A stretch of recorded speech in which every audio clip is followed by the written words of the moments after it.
Hello hello hello कैसे हैं आप हाउ आर यू શું હાલ છે તમારો કસા आहे तुम्ही के हालचाल के मुनाज से कैसे बा ठीक है बा मैं आपका अपना बॉटनी प्रोफेसर अर्जुन एकेडमी में आपका शानदार जोरदार जबरदस्त स्वागत करता हूं। प्रीवियस वीडियो लेक्चर में मैंने स्टार्ट किया था प्लांट फिजियोलॉजी से related respiration in plant chapter. Introduction हमने दिया था, रेस्पिरेशन के बारे में हमने डिफाइन किया था, डेफिनेशन ऑफ रेस्पिरेशन बताया था और आपको यह भी बताया था कि डू प्लांट्स ब्रीथ, क्या प्लांट ब्रीथ करते हैं या नहीं। ठीक है, इंट्रोडक्शन में हमने बोला था कि एनर्जी ऑब्टेन करने के लिए फॉर डिफरेंट मेटाबॉलिक प्रोसेस को परफॉर्म करने के लिए फूड का या कॉम्प्लेक्स ऑर्गेनिक मटेरियल का होता है ब्रेकडाउन।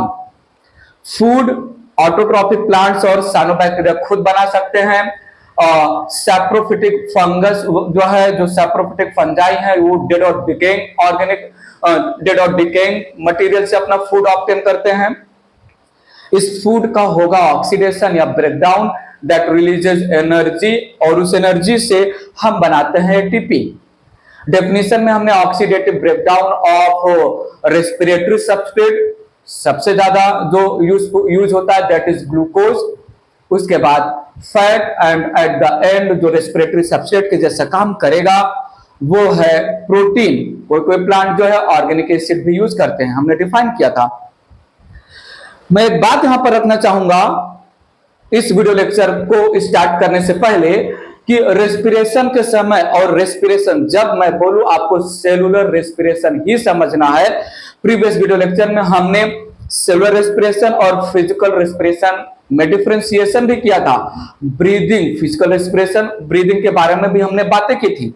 वेल, रेस्पिरेशन में जब कोई सबस्ट्रेट ब्रेकडाउन होता है, जो है बायोलॉजिकल ब्रेकडाउन किया जाता है सबस्ट्रेट का during cellular respiration, oxidative breakdown करते हैं टू रिलीज एनर्जी। तो याद रखिएगा प्लीज, एक ही बार में, एक ही स्टेप में, एक ही बार में सबस्ट्रेट का कंप्लीट ब्रेकडाउन नहीं होगा। धीरे धीरे, slowly slowly, step to step to step to step हम सबस्ट्रेट का ब्रेकडाउन करेंगे। If at once the substrate is broken, then the energy released from the breakdown of substrate heat के form में वो जो है अनयूजफुल रहेगा। स्टेप टू स्टेप हम सबस्ट्रेट का ब्रेकडाउन करेंगे और उससे जो एनर्जी रिलीज होगा उसको हम कन्वर्ट करेंगे एटीपी के फॉर्मेशन में। सो the respiration, the cellular respiration is slow step to step process. Why I am saying this? Just because जब हम substrate का, better to say ग्लूकोज का step to step breakdown करेंगे तो जो एनर्जी रिलीज होगा step to step उसको हम ATP या NADH2 के फॉर्म में कैप्चर कर पाएंगे। और अगर हम ग्लूकोज का जो मोस्ट फेवरेट सबस्ट्रेट है, एक ही बार में हम ग्लूकोज का कंप्लीट ब्रेकडाउन कर देंगे तो all the energy release in the form of heat, जो हमारे लिए यूजफुल नहीं होगा। बात आगे रख रहा हूं, समझिएगा प्लीज। वैसे भी ग्लूकोज का जब होता है सेलुलर रेस्पिरेशन के समय कंप्लीट ऑक्सीडेशन, तो ग्लूकोज के पास जितना एनर्जी होता है उतना एनर्जी हमें नहीं मिलता है। हम एफिशिएंसी ऑफ रेस्पिरेशन की बातें करेंगे मिड ऑफ द चैप्टर में। तो यहां पर हम बता दें ग्लूकोज मॉलिक्यूल के पास होता है 686। एक ग्लूकोज मॉलिक्यूल के पास स्टोर्ड एनर्जी अगर हम बात करें तो होता है 2870 जूल या 686 किलो कैलोरी एनर्जी। और जब ग्लूकोज एरोबिक रेस्पिरेशन के थ्रू, बाद में हम बताएंगे, और ऑक्सीजन के प्रेजेंस में जब ग्लूकोज का कंप्लीट ब्रेकडाउन होगा कार्बन डाइऑक्साइड और वाटर में, तो हमें केवल और केवल 50% से भी कम 45% के आसपास ही हम एक ग्लूकोज मॉलिक्यूल का कंप्लीट ऑक्सीडेशन करने के बाद एनर्जी ऑब्टेन करते हैं। बाकी ग्लूकोज मॉलिक्यूल के पास जो एनर्जी है वो सब हीट के फॉर्म में रिलीज हो जाता है, यूजफुल नहीं होता है। हाँ, इतना बोल सकते हैं कि जो हीट के फॉर्म में 60% या 50% energy complete oxidation of glucose के बाद हीट के फॉर्म में 50 to 60% हीट के फॉर्म में जो एनर्जी रिलीज हो रहा है, ये हमारे बॉडी को वार्म करने में, गर्म करने में हेल्प करता है। इसलिए जब भी हम विगरस एक्सरसाइज करते हैं, बहुत फास्ट एक्सरसाइज करते हैं, तो हमारा बॉडी टेम्परेचर इंक्रीज होता है। सीधी सी बात है, जितना ज्यादा हम एक्टिविटी करेंगे उतना ज्यादा ग्लूकोज ब्रेकडाउन होगा, उतना ज्यादा जो है हीट रिलीज होगा। मेरी बात समझ में आया? तो हमने दो चीजें यहां पर आपको बताया।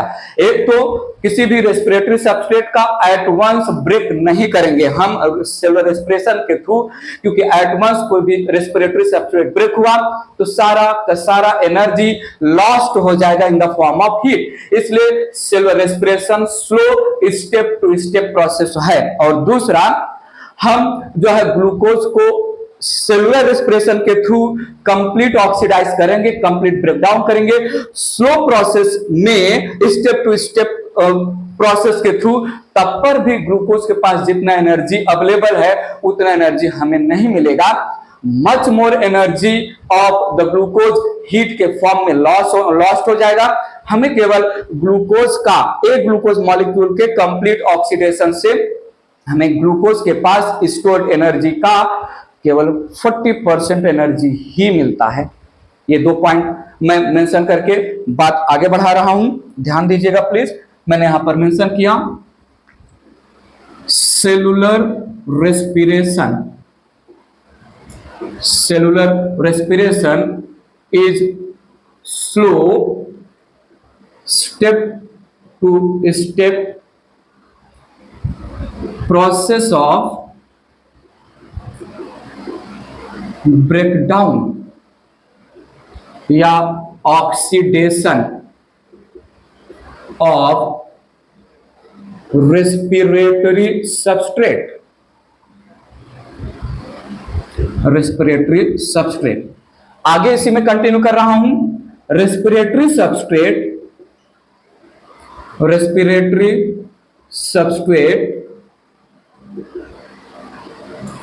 is not broken into single step या at once, एक ही बार में, because all the energy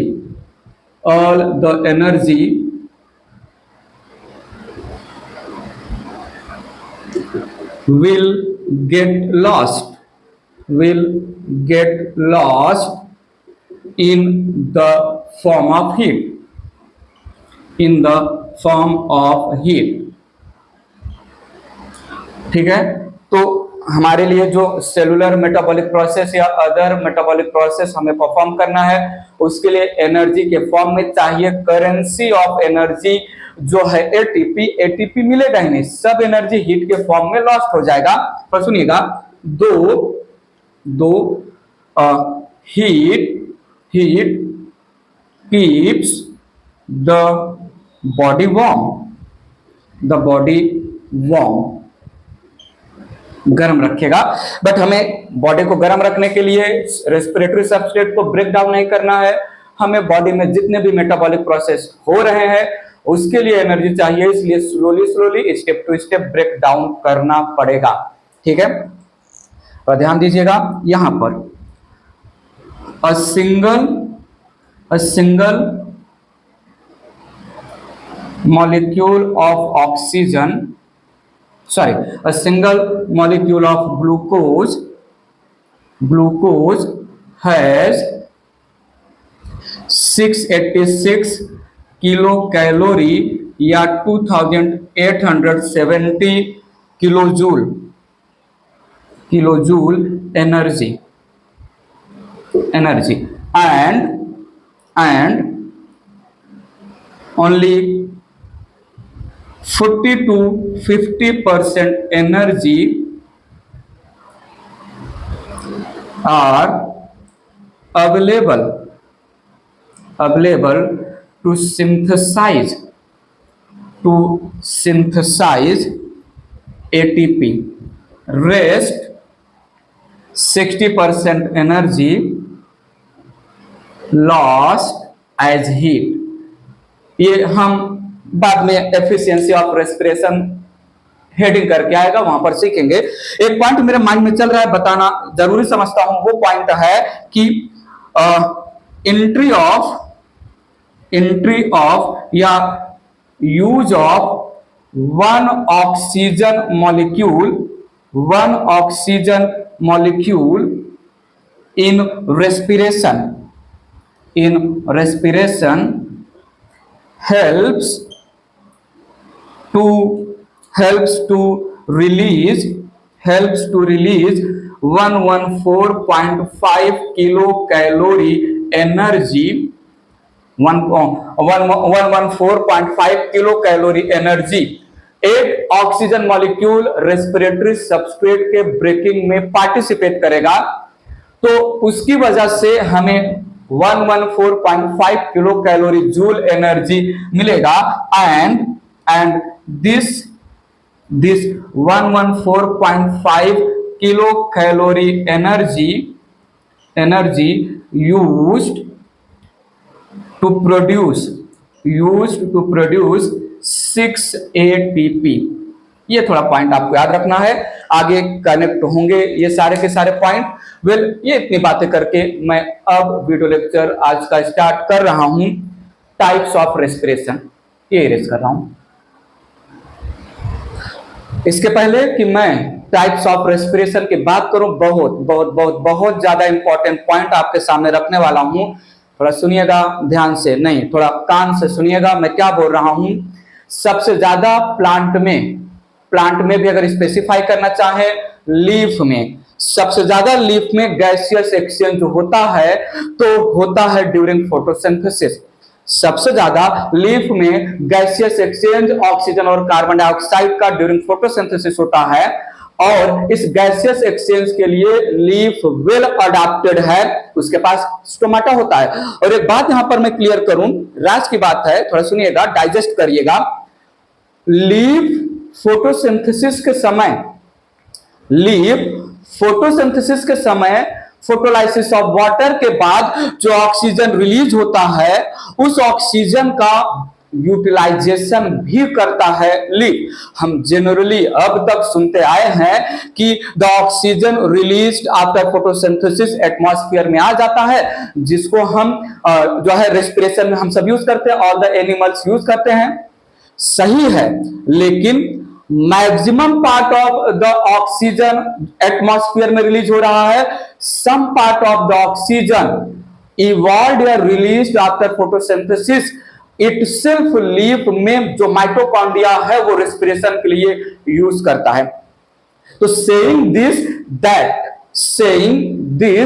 that photosynthesis के बाद जो ऑक्सीजन बना, सारा का सारा पूरा का पूरा कंप्लीट ऑक्सीजन एटमॉस्फेयर में रिलीज होता है? नहीं, मैक्सिमम ऑक्सीजन आ जाएगा, क्योंकि प्लांट एक स्टेबल, एक सेसाइल, एक नॉन मोटाइल और जो है ऑर्गेनिज्म है प्लांट। तो प्लांट को तो ज्यादा एनर्जी चाहिए नहीं, ज्यादा एनर्जी नहीं चाहिए तो मतलब ज्यादा एटीपी नहीं चाहिए, ज्यादा एटीपी नहीं चाहिए तो ज्यादा ग्लूकोज नहीं ब्रेक होगा, ज्यादा ग्लूकोज नहीं ब्रेक होगा, तो अमूमन ज्यादा ऑक्सीजन नहीं चाहिए, थोड़ा बहुत ऑक्सीजन चाहिए। सो प्लांट ऑक्सीजन एटमॉस्फेयर में रिलीज भी करता है। प्लांट फोटोसिंथेसिस के बाद जो ऑक्सीजन वो बनाता है, वो अपना ऑक्सीजन जो फोटोसिंथेसिस के बाद बनाया, उस ऑक्सीजन को वो यूज भी करता है। जो फोटोलाइसिस ऑफ वाटर, आपने जब प्रीवियस वीडियो लेक्चर में हमने बताया था, नॉन साइक्लिक फोटोफॉस्फोराइलेशन वाले टॉपिक में, ठीक है।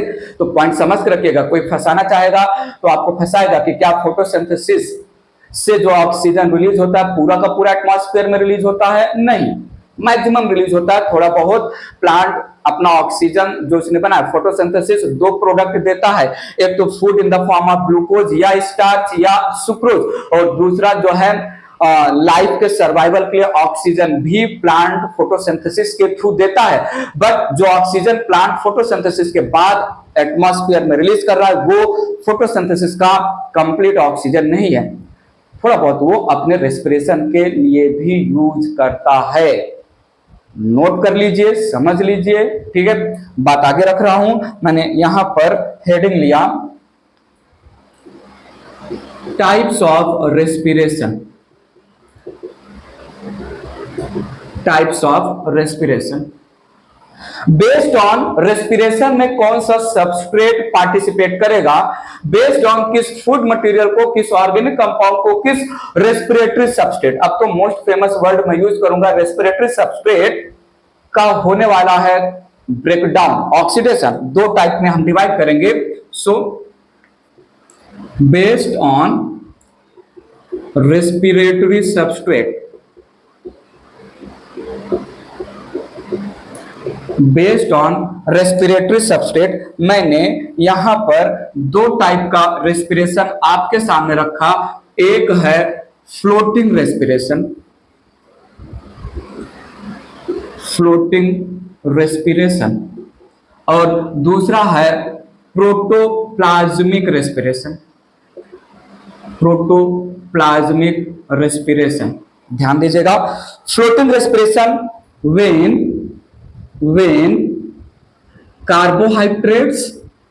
when carbohydrates and fats are used as respiratory substrate,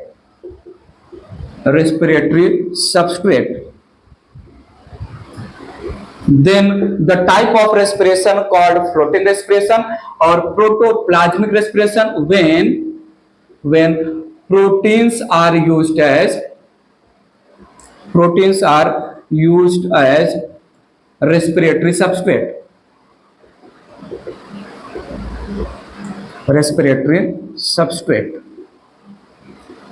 तो सुनिएगा, ये जो कार्बोहाइड्रेट और फैट्स है दे रिप्रेजेंट फ्लोटिंग एन्क्लूजन्स का मतलब स्टोर्ड कंपाउंड, स्टोर्ड मटेरियल जो साइटोप्लाज्म में प्रेजेंट होते हैं। हम सेल इंक्लूजन हेडिंग के नाम पर cell the basic unit of life chapter में हम जो है ये कहीं जो है न्यूक्लियस के पहले वाले टॉपिक में हमने थोड़ा सा हाईलाइट किया हुआ है सेल इंक्लूजन के नाम पर। वेल यहां पर carbohydrates and fats represent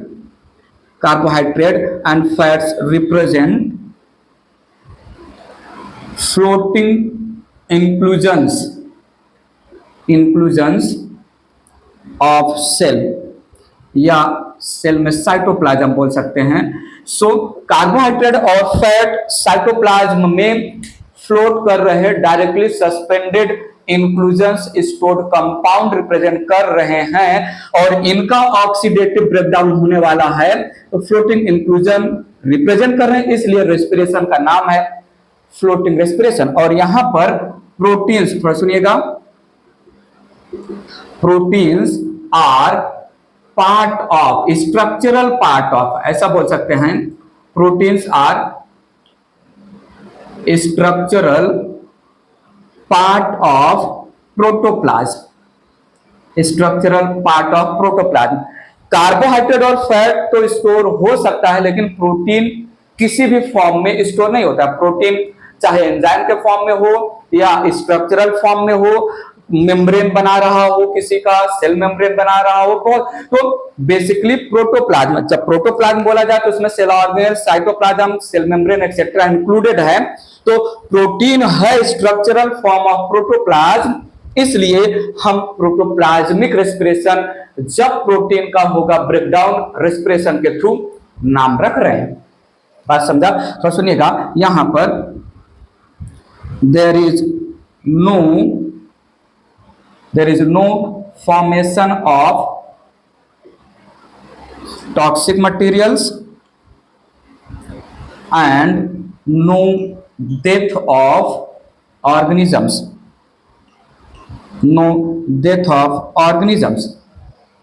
organism cellular respiration के समय परफॉर्म कर रहा है फ्लोटिंग रेस्पिरेशन में वो या तो कार्बोहाइड्रेट ब्रेक करके एनर्जी ऑब्टेन कर रहा है या फैट को ब्रेक करके एनर्जी ऑब्टेन कर रहा है। इनके ब्रेकिंग से कोई टॉक्सिक कंपाउंड नहीं रिलीज होगा, ऑर्गेनिज्म का डेथ भी नहीं होगा। तो सुनिएगा, यहां पर proteins are used during starvation condition, starvation condition, जब बॉडी के लिए कोई ऑप्शन नहीं बचा, कार्बोहाइड्रेट नहीं बचा, फैट नहीं बचा, तब बॉडी ब्रेक करवाएगा प्रोटीन को। स्टारवेशन भूखे कंडीशन में, भूखमरी के कंडीशन में यूज होता है। और थोड़ा सुनिएगा,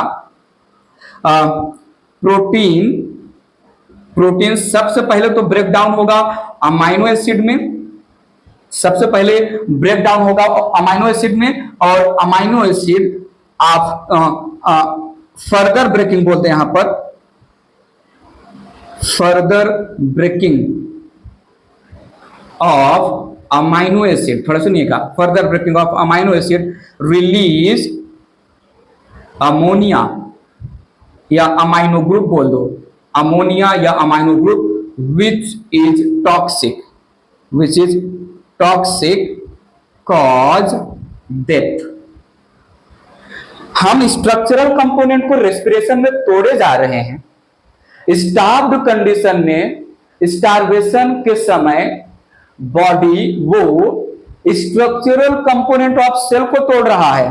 सेल जिस से बना है, सेल के फॉर्मेशन में, सेल के स्ट्रक्चर के फॉर्मेशन में, प्रोटोप्लाज्म के स्ट्रक्चर के फॉर्मेशन में, और जो है राइबो सेल ऑर्गेनेल के स्ट्रक्चर के फॉर्मेशन में प्रोटीन का बहुत बड़ा रोल है। हम उसी को तोड़ रहे हैं, तो सेल भी ब्रेक होने लगेगा, और प्रोटीन को ब्रेक करेंगे, निकलेगा अमाइनो एसिड, फर्दर ब्रेक करेंगे, अमोनिया का रिलीज होगा। Ammonia itself is toxic, ammonia itself is toxic, इसकी वजह से इट रिजल्ट्स इन डेथ। वैसे बहुत सारे ऑर्गेनिज्म अमोनिया का एक्सक्रीशन भी करते हैं, वो बात की बात है, उस पॉइंट पे हम नहीं जा रहे हैं। तो ये रहा based on respiratory substrate, floating and protoplasmic respiration. ठीक है, इरेज कर रहा हूं। टाइप्स ऑफ रेस्पिरेशन में based on presence and absence of oxygen, respiratory substrate का ब्रेकिंग हो रहा है एनर्जी ऑब्टेन करने के लिए ऑक्सीजन के प्रेजेंस में या ऑक्सीजन के एब्सेंस में, दो टाइप का। तो यहां पर हमने लिया based on presence and absence of oxygen, based on presence and absence of oxygen, दो टाइप का रेस्पिरेशन मेंशन किया यहां पर, एरोबिक रेस्पिरेशन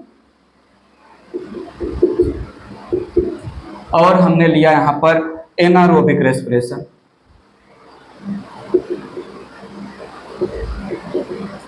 एरोबिक रेस्पिरेशन और दूसरा लिया एनारोबिक रेस्पिरेशन। थोड़ा सुनिएगा, एरोबिक रेस्पिरेशन में कंप्लीट ऑक्सीडेशन होगा, कंप्लीट ऑक्सीडेशन होगा, ब्रेकडाउन होगा ग्लूकोज का इनटू इनऑर्गेनिक सब्सटेंसेस, वाटर और कार्बन डाइऑक्साइड में।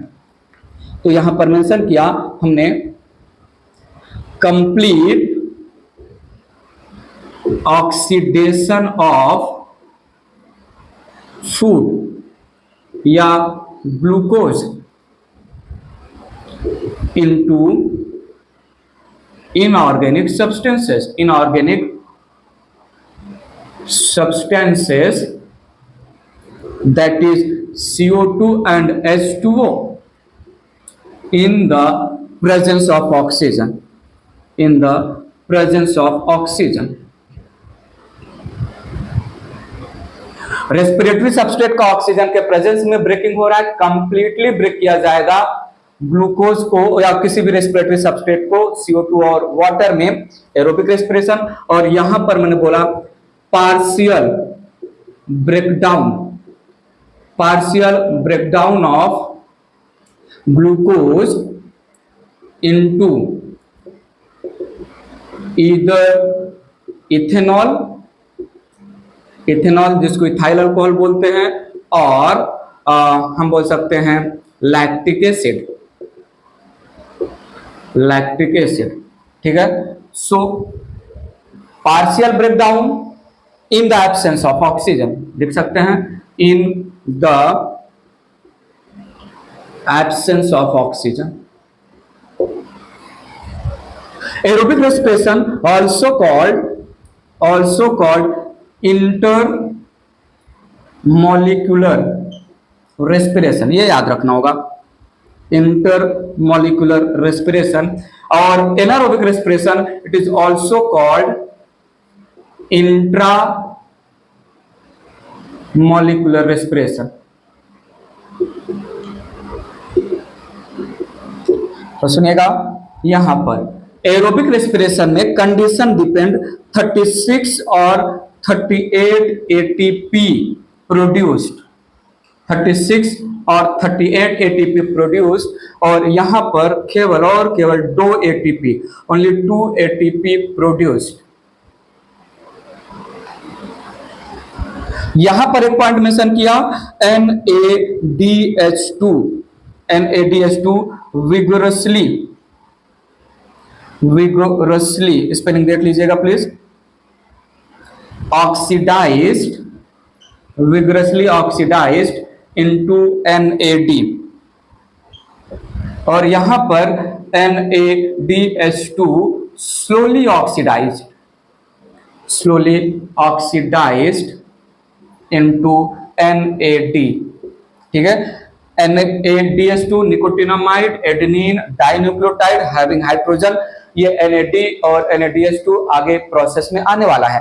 कहीं कहीं पर NADH2 को NADH प्लस H प्लस से भी रिप्रेजेंट करते हैं, NAD को NAD प्लस से रिप्रेजेंट करते हैं। मैं सिंपल NADH2 और NAD के फॉर्म में बातें करूंगा, समझिएगा। यहां पर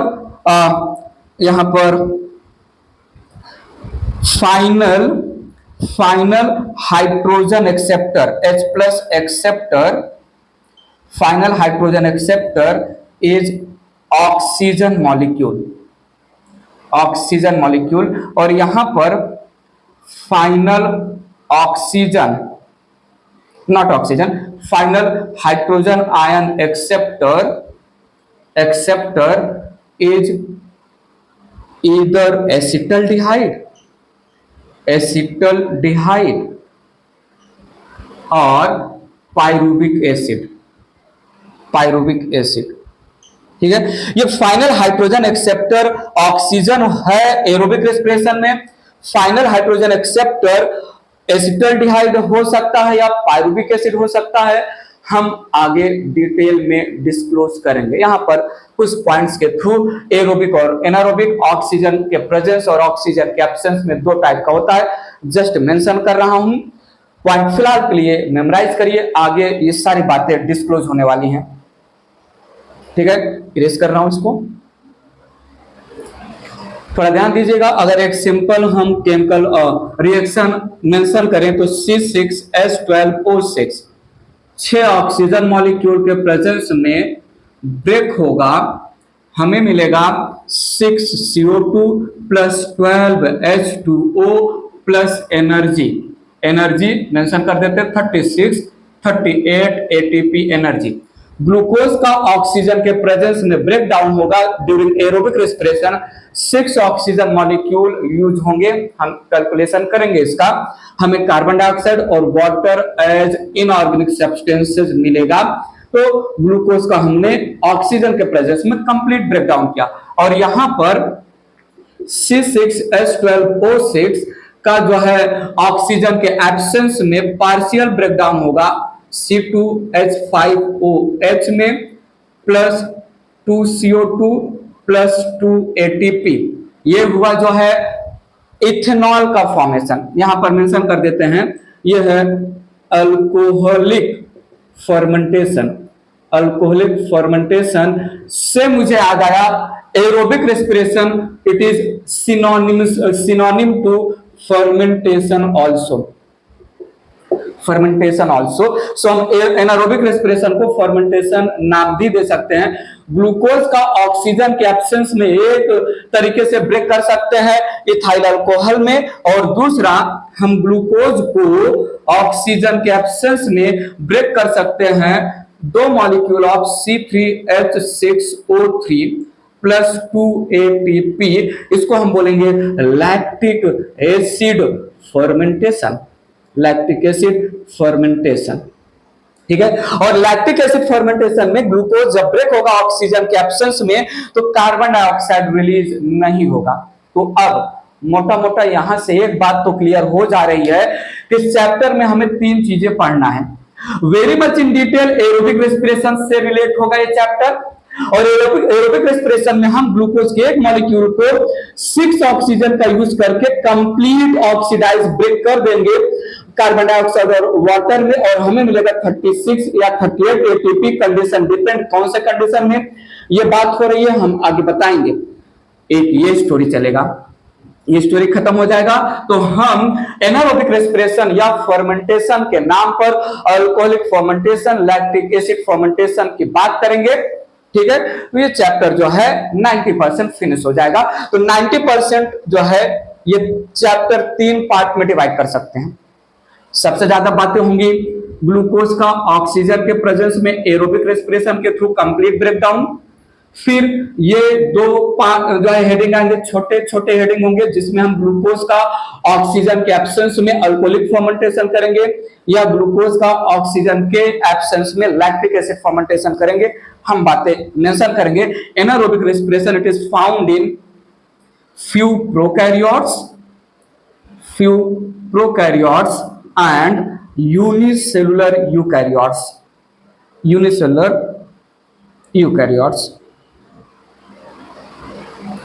यूकैरियोट्स जैसे एक फंगस है ईस्ट, सबसे ज्यादा यूज होता है। ठीक है, तो ये रहा थोड़ा सा झलक आगे आने वाला क्या है इस चैप्टर में। ठीक है, तो हमने टाइप्स ऑफ रेस्पिरेशन खत्म किया। क्यों ना लगे हाथ चालू कर दिया जाए रेस्पिरेशन का मैकेनिज्म डिटेलिंग। तो अब स्टार्ट कर रहा हूं मैं, समझेंगे सारी बातें कट टू कट हम समझाएंगे। इरेज कर रहा हूं। सो अब मेंटली एकदम से स्टेबल हो जाइए पूरी तरीके से। स्टार्ट कर रहा हूं मैं यहां पर मैकेनिज्म ऑफ सेलुलर रेस्पिरेशन। आजू बाजू यहां वहां जहां तहां किसी की बात ना करते हुए direct mechanism of cellular respiration में मैं स्टार्ट कर दे रहा हूं ग्लाइकोलिसिस। मुझे आजू बाजू ऊपर नीचे दाएं बाएं कोई बात ही नहीं करना ग्लाइकोलिसिस स्टार्ट करने से पहले। थोड़ा सुनिएगा, ग्लाइकोलिसिस अब ये यहां पर थोड़ा क्लियर हो जाइए। मैं फिलहाल के लिए ग्लाइकोलिसिस हेडिंग के थ्रू ना तो एरोबिक रेस्पिरेशन बता रहा हूं ना तो एनारोबिक रेस्पिरेशन। अभी जो है एरोबिक और एनारोबिक रेस्पिरेशन का मैं कॉमन प्रोसेस लिया। क्या लिया? Common process. इसीलिए मैंने ग्लाइकोलिसिस बोलने से पहले, हेडिंग देने से पहले यहां वहां की बातें नहीं की। ग्लाइकोलिसिस ये कॉमन प्रोसेस है, ग्लाइकोलिसिस ये यूनिवर्सल प्रोसेस है। हर एक organism, let it be aerobic organism, let it be anaerobic organism, glycolysis perform करेगा ही करेगा। मैं आगे आपको समझाऊंगा एरोबिक और एनारोबिक कहां से चालू होता है। ग्लाइकोलिसिस के बाद से। पहले ग्लाइकोलिसिस खत्म करेंगे, फिर एरोबिक अब होगा या एनारोबिक अब होगा, कब होगा, कैसे होगा, वहां से बातें चालू होगा। इसलिए हमने ग्लाइकोलिसिस डायरेक्ट हेडिंग लिया। पर सुनिएगा, यहां पर बात रखें तो इन ग्रीक वर्ड्स ले तो ग्लाइकोस का मतलब हुआ सुगर और लाइसिस का मतलब हुआ स्प्लिटिंग।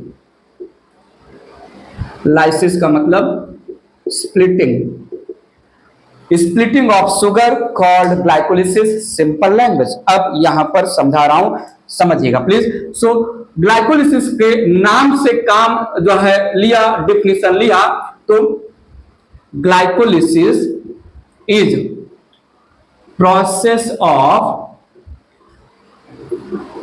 Splitting of sugar. आइए देखते हैं, बात आगे ले चलते हैं। 1930 की बात है। 1930 की बात है। 3 साइंटिस्ट ने ग्लाइकोलिसिस को डिटेल में समझाया। नाम है EMP, इम्बोडेन, मेयरहॉफ एंड परनास। इसलिए 3 साइंटिस्ट के नाम पर ग्लाइकोलिसिस को हम EMP पाथवे भी बोलते हैं। ध्यान दीजिएगा।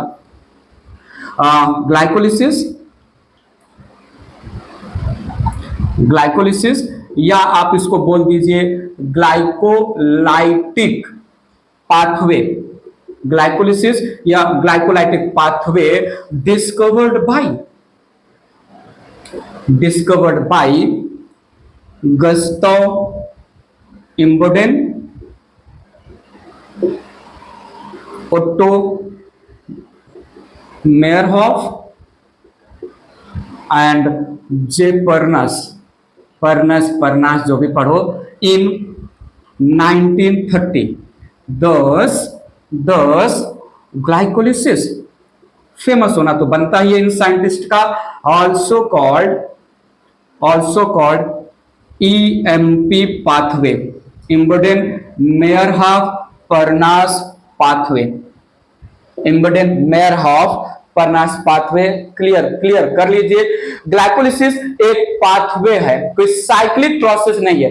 ये एक unidirectional sequence of multiple events हैं, मल्टीपल स्टेप का एक यूनिडायरेक्शनल प्रोसेस है। हम बताएंगे थोड़ा सुनिएगा।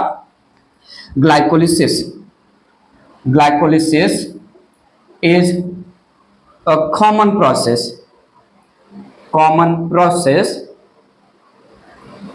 that occurs in all organisms, और all organism बोलने का मतलब एरोबिक एंड एनारोबिक ऑर्गेनिज्म, ठीक है। It is universal process. बात समझिएगा। एरोबिक ऑर्गेनिज्म में ग्लाइकोलिसिस के बाद भी और डिफरेंट प्रोसेस होंगे, हम बताएंगे आगे।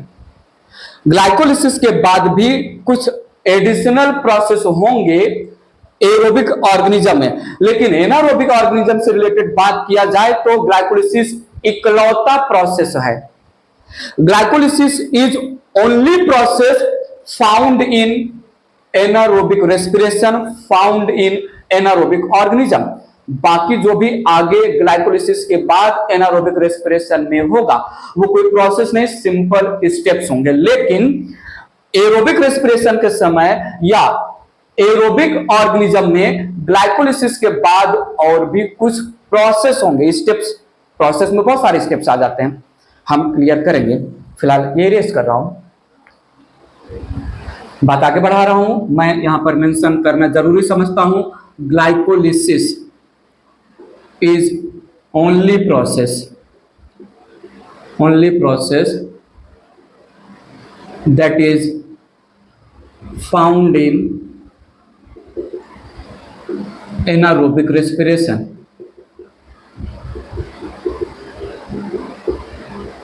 एरोबिक रेस्पिरेशन से रिलेटेड मैं बात नहीं रख रहा हूं, ग्लाइकोलिसिस के बाद भी और भी बहुत सारे प्रोसेस होंगे, तो सुनिएगा। अब यहां पर क्लियर कर रहा हूं, ग्लाइकोलिसिस दैट इज स्प्लिटिंग या breakdown of sugar, it occurs in cytoplasm. It occurs in cytoplasm. Let it be aerobic organism का सेल या एनारोबिक ऑर्गेनिज्म का सेल के साइटोप्लाज्म में होगा ग्लाइकोलिसिस। आइए सुनिए, डिफाइन किया यहां पर। अगर मैं एक छोटा सा ऐसे ही हेडिंग दे लूं ग्लाइकोलिसिस का डिफिनेशन, तो डिफिनेशन के लिए मैं बोलूंगा glycolysis it is partial oxidation. Glycolysis it is partial oxidation of hexose sugar, जिसमें मोस्टली जो है ग्लूकोज आएगा, हम फ्रुक्टोज भी कंसीडर कर सकते हैं। So glycolysis is it is process of partial breakdown या partial oxidation of hexose sugar into 2 molecule of pyruvate into 2 molecule of pyruvic acid, and this glycolysis it is independent of oxygen, can take place in the presence of oxygen, can take place in the absence of oxygen also, thus common for all the organism। समझा कि नहीं? ध्यान दीजिए यहां पर। सो मैंने बोला glycolysis is process of partial breakdown या partial oxidation of hexose sugar hexose sugar, mostly glucose consider होता है, mostly glucose,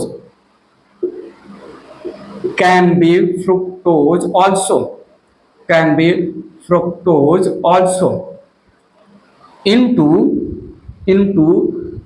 two molecules of triose sugar, that is pyruvate, that is pyruvic acid। Hexo sugar को trio sugar में तोड़ देंगे, hexo sugar टूटेगा, step to step टूटेगा, और जब ट्रायो शुगर के नाम पर हमें पायरुवेट मिल जाएगा, ग्लाइकोलिसिस खत्म हो जाएगा। और सुनिएगा, this process, which process, breaking of hexo sugar into trio sugar, that is glycolysis, is independent of oxygen, can occur both in presence and absence of oxygen,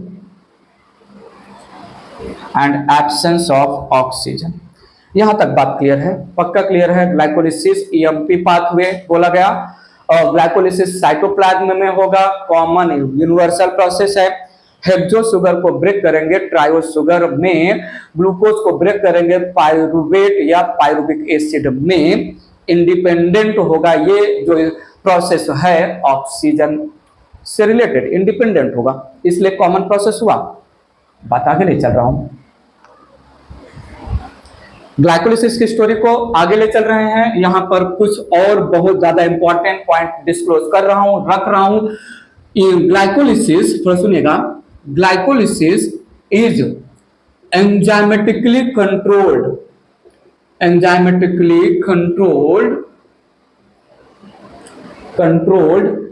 10 steps process, 10 step में complete होगा। लो, एक point और यहां पर आपके सामने रखा, 10 steps process in which there is no use of oxygen and there is no release of carbon dioxide. इस प्रोसेस में, ग्लाइकोलिसिस के प्रोसेस में, ना तो ऑक्सीजन यूज होगा और ना ही कार्बन डाइऑक्साइड रिलीज होगा। बात पकड़िएगा, बात समझिएगा। यहां पर ग्लाइकोलिसिस के 10 स्टेप हैं, ग्लाइकोलिसिस 10 स्टेप में कंप्लीट होगा। Hexo sugar 2 molecule of trio sugar, glucose 2 molecule of pyruvate या पायरुविक एसिड में ब्रेक होगा, पार्शियल ब्रेक होगा ग्लूकोज का 10 स्टेप्स में। और इन 10 स्टेप्स को 2 फेज में हम डिवाइड कर सकते हैं। ग्लाइकोलिसिस डिवाइडेड इनटू जो है 2 फेजेज, ध्यान दीजिएगा, 2 फेजेज। बात पकड़िएगा, यहां पर देखिए तो सही। पहला फेज होगा, यहां पर पहला फेज होगा जो है एक्टिवेशन फेज। पहला फेज कौन सा होगा? पहला फेज होगा activation of glucose.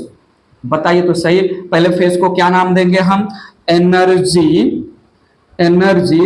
Consuming phase नाम देंगे। पहले फेज को क्या नाम दे रहे हैं?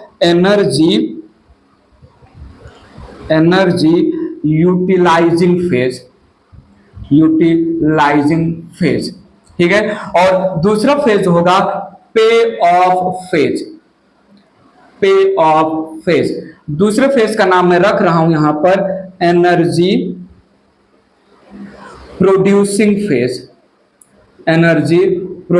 फेज। दूसरे फेज का क्या नाम रखा है मैंने? नाम रखा है एनर्जी रिलीजिंग फेज। जल्दी से बताइए मुझे, दूसरे फेज का नाम मैंने क्या रखा है? Energy extracting phase. So activation phase में जो है step 1 to 5 belong to this phase, activation phase. और यहां पर steps 6 to 10, steps 6 to 10 belong to this phase। नाम ही काम बता रहा है, यहां पर एनर्जी कंज्यूम होगा, एटीपी यूटिलाइज्ड, एटीपी यूटिलाइजेशन होगा यहां पर, और यहां पर एनर्जी प्रोड्यूस होगा, सीधी सी बात है, एटीपी सिंथेसाइज होगा, सिंथेसाइज। ठीक है, 1 से लेके 10 स्टेप को 2 फेज में डिवाइड किया। पहले 5 स्टेप में एनर्जी कंज्यूम होगा, एनर्जी कंज्यूम होगा, और लास्ट के 5 स्टेप में एनर्जी एक्सट्रैक्ट किया जाएगा। यहां पर मैं मेंशन कर दूं, स्टेप नंबर 1, स्टेप नंबर 3 और स्टेप नंबर 10 इरिवर्सिबल है। ठीक है, सो मेंशन करते हुए चलते हैं, बाकी आगे आएगा भी। So steps 1, 3 and 10, 1, 3 and 10 are irreversible, बाकी सारे स्टेप्स रिवर्सिबल होंगे। और इन 3 स्टेप्स का इंपॉर्टेंस भी है, मैं बताऊंगा आगे। सो ग्लाइकोलिसिस ईएमपी पाथवे 10 स्टेप का प्रोसेस है, एंजाइमेटिकली कंट्रोल्ड प्रोसेस है, साइटोप्लाज्म में होगा, यूनिवर्सल प्रोसेस है, कॉमन प्रोसेस है, ऑक्सीजन इंडिपेंडेंट है, ऑक्सीजन यूज नहीं होगा, कार्बन डाइऑक्साइड रिलीज नहीं होगा, एरोबिक और एनारोबिक सब के लिए सेम है। बात क्लियर? अब आते हैं मेन पार्ट पर, 1 by 1 ऑल द 10 स्टेप्स में क्या क्या होगा, कैसे कैसे होगा, क्या क्या बनेगा। रखता हूं मैं बात, इरेज करता हूं इसको, थोड़ा ध्यान दीजिएगा यहां पर, थोड़ा थोड़ा ज्यादा, थोड़ा बहुत बहुत थोड़ा, थोड़ा बहुत ज्यादा, बहुत ज्यादा ध्यान दीजिएगा। मैंने लिया ग्लूकोज, ग्लूकोज का 1 मॉलिक्यूल, ये 6 कार्बन का कंपाउंड है, ग्लूकोज का 1 मॉलिक्यूल 6 कार्बन का कंपाउंड है। अच्छा, उसके पहले बाजू में कहीं पर मेंशन कर दे रहा हूं, यहां पर ग्लूकोज ऑब्टेन्ड फ्रॉम इधर स्टार्च और फ्रॉम सुक्रोज, स्टार्च और सुक्रोज के ब्रेकिंग से। थोड़ा सुनिएगा, यहां पर स्टार्च का ब्रेकडाउन होगा ग्लूकोज में अमाइलेज एंजाइम के प्रेजेंस में। ठीक है, और भी बहुत सारे एंजाइम होंगे, और यहां पर सुक्रोज को ब्रेक किया जाएगा, सुक्रोज को जब ब्रेक किया जाएगा इनवर्टेज एंजाइम के प्रेजेंस में, या इसको सुक्रेज एंजाइम भी बोलते हैं, तो हमें मिलेगा ग्लूकोज और फ्रक्टोज, ग्लूकोज और फ्रक्टोज। ग्लूकोज भी इन्वॉल्व हो सकता है, फ्रक्टोज भी इन्वॉल्व हो सकता है, फ्रक्टोज आइसोमराइज हो जाएगा, ऐसा भी बोल सकते हैं। सो हम ग्लूकोज को लेके, ग्लूकोज कहां से मिला हमने बताया।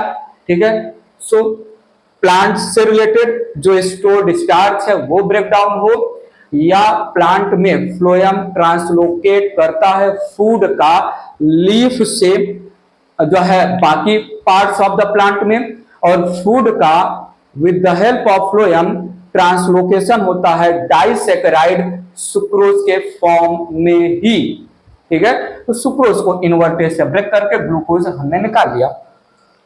अब ग्लूकोज का पहला स्टेप मैंने लिया, ग्लूकोज ये पहले स्टेप में कन्वर्ट होगा ग्लूकोज 6 फॉस्फेट में, ग्लूकोज 6 फॉस्फेट में। ठीक है, इसको सिंपल G6P भी रिप्रेजेंट कर सकते हैं, ग्लूकोज 6 फॉस्फेट में कन्वर्ट हो जाएगा। ग्लूकोज पहले स्टेप में इंटर किया, कन्वर्ट हुआ ग्लूकोज 6 फॉस्फेट में, मतलब ग्लूकोज के 6ठे नंबर कार्बन पर फॉस्फेट ऐड किया गया।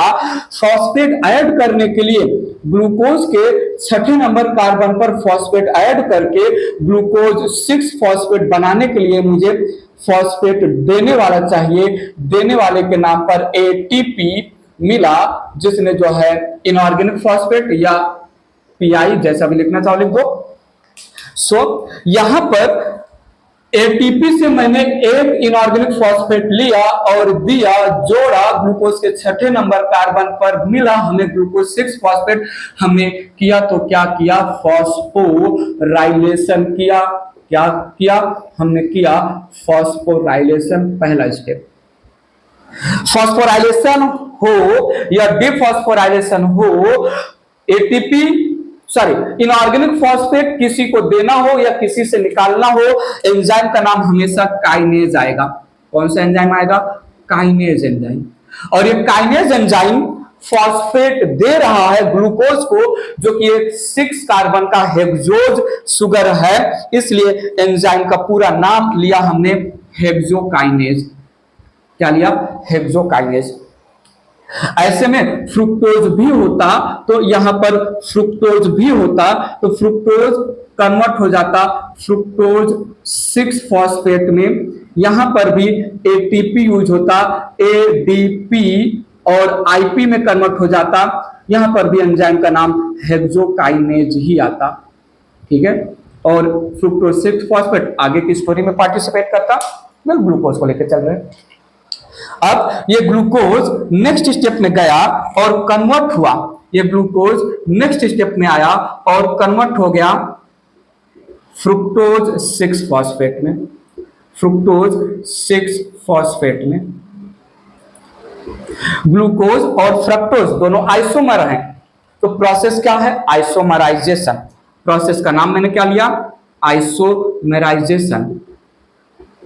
आइसोमराइजेशन कौन कर रहा है, ग्लूकोज, जो कि एक हेक्सो शुगर है जिसके पास अब एक फॉस्फेट ग्रुप भी आ गया। तो क्या मैं इसको बोलूं, फॉस्फोहेक्सो या हेक्सो फॉस्फो बोल सकते हैं।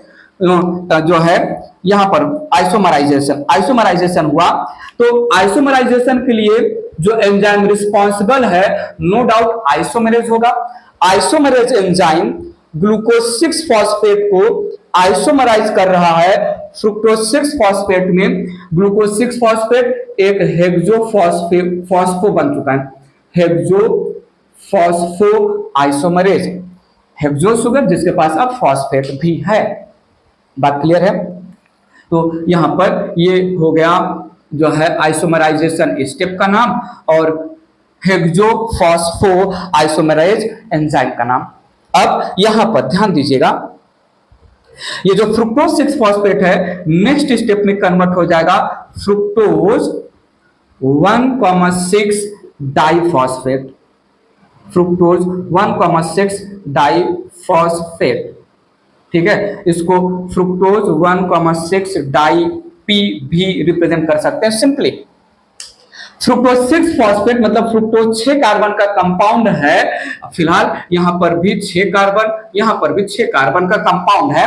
फ्रुक्टोज 6 कार्बन का कंपाउंड है जिसके छठे कार्बन पर है ऑलरेडी फॉस्फेट, इसलिए नाम है फ्रुक्टोज 6 फॉस्फेट। नेक्स्ट जो प्रोडक्ट बन रहा है उसके पहले नंबर कार्बन पर भी आ गया फॉस्फेट। अब जो फ्रुक्टोज 6 कार्बन का है, मतलब ये 1 2 3 4 5 6, ये जो है छठे कार्बन पर फॉस्फेट था। तो चाहे आप ग्लूकोज 6 फॉस्फेट यहां के लिए इसको रिप्रेजेंट कर लीजिए या यही आइसोमराइज हो गया। सो जो है फ्रक्टोज 6 फॉस्फेट, ग्लूकोज और फ्रक्टोज में फंक्शनल ग्रुप का होता है थोड़ा हेर फेर, ये बायोमॉलिक्यूल में थोड़ा बताया जाता है। और जो है कुछ एपीमर एक्सेट्रा या एनोमर एक्सेट्रा एक्सेट्रा आता है, फिलहाल बात की बात है। अगर मैं इसको जो है फ्रक्टोज 6 फॉस्फेट कंसीडर कर रहा हूं, इसके छठे नंबर कार्बन पर था फॉस्फेट, मुझे पहले नंबर कार्बन पर भी मैंने किया एडिशन ऑफ फॉस्फेट, मुझे मिल गया फ्रुक्टोज 1,6 डाइफॉस्फेट। मतलब मैंने सबस्ट्रेट, मैंने रॉ मटेरियल फ्रुक्टोज 6 फॉस्फेट के पहले नंबर पर कार्बन ऐड किया। तो मुझे कार्बन ऐड करने के लिए डोनर से फॉस्फेट ऐड करने के लिए डोनर से फॉस्फेट चाहिए। तो हम गए, डोनर एटीपी है, एटीपी ने अपना एक इनऑर्गेनिक फॉस्फेट रिलीज किया और खुद कन्वर्ट हो गया एडीपी में, और इस इनऑर्गेनिक फॉस्फेट को पहले नंबर कार्बन पर हमने ऐड कर दिया। हमने फॉस्फेट ऐड किया, प्रोसेस का नाम फॉस्फोराइलेशन, प्रोसेस का नाम अगेन क्या है, फॉस्फोराइलेशन। आप चाहे बोलना चाहो तो फॉस्फोराइलेशन 1 बोल दो, फॉस्फोराइलेशन 2। और यहां मैं बोल चुका हूं पहले ही कि फॉस्फोराइलेशन करेगा kinase enzyme. Kinase enzyme phosphorylation कर रहा है फ्रक्टोज का, जिसके पास एक फॉस्फेट ग्रुप ऑलरेडी है, तो एंजाइम का पूरा नाम हो गया फॉस्फोफ्रुक्टोकाइनेज, PFK, फॉस्फोफ्रुक्टोकाइनेज। फॉस्फोफ्रुक्टोकाइनेज को हम पेस मेकर एंजाइम नाम देते हैं, पेस मेकर एंजाइम। ये ग्लाइकोलिसिस के रेट को, ग्लाइकोलिसिस के पेस को, ग्लाइकोलिसिस के रैपिडिटी को कंट्रोल करता है, हम बताएंगे आगे।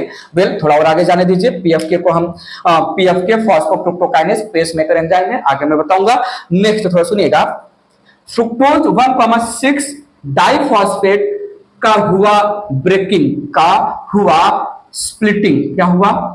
स्प्लिटिंग हुआ। ठीक है। सो ये एंजाइम थोड़ा प्रोसेस के नाम पर नहीं है, ये यूनिक एंजाइम है, अर्डोलेज। अर्डोलेज एंजाइम ने किया फ्रुक्टोज 1,6 डाइफॉस्फेट के एक मॉलिक्यूल का स्प्लिटिंग, और फ्रुक्टोज 1,6 डाइफॉस्फेट 2 ट्रायोज शुगर में ब्रेक हो गया। एक ट्रायोज शुगर है 3-फॉस्फोग्लिसरॉल्डिहाइड और दूसरा है DHAP।